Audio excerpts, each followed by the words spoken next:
En quoi consiste le projet? En 2023, les ateliers des Eaux Bleues fêtent leurs 30 ans d'existence.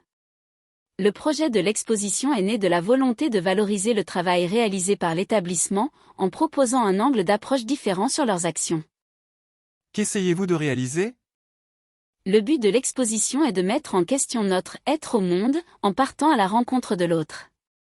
S'interroger sur la manière dont nos expériences sensibles définissent les représentations de nos environnements directs et influent sur nos vies au quotidien. J'ai imaginé la création autour de 3 axes majeurs. Le premier est de mettre l'humain au cœur du projet en donnant la parole aux travailleurs déficients visuels. 21 entretiens ont été réalisés qui ont donné lieu à la réalisation d'une œuvre collective, composée de 18 toiles individuelles. Le second objectif est de promouvoir les savoir-faire et le travail réalisé au sein des ateliers des Eaux Bleues. Enfin, l'exposition se veut un moyen de sensibiliser le public au handicap et principalement à la déficience visuelle. Quels matériaux avez-vous utilisés?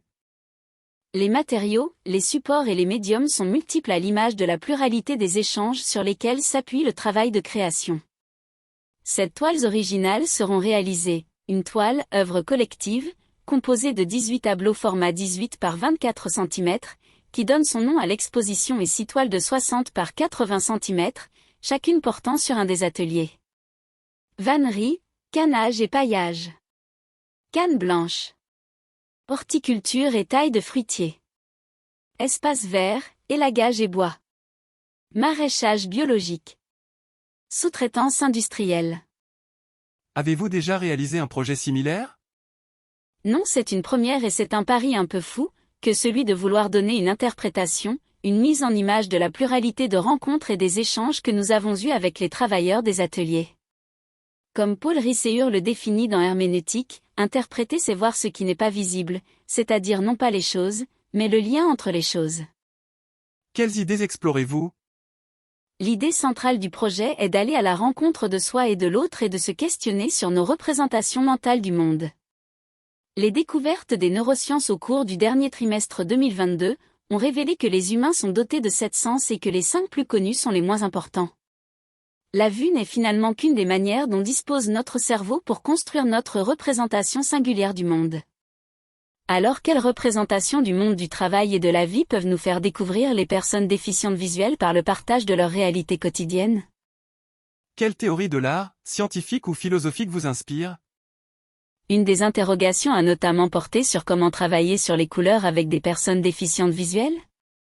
Je me suis donc intéressée aux correspondances possibles entre les sens et principalement entre les sons et les couleurs. Est-il possible de faire entendre une couleur? Est-il possible de voir un son?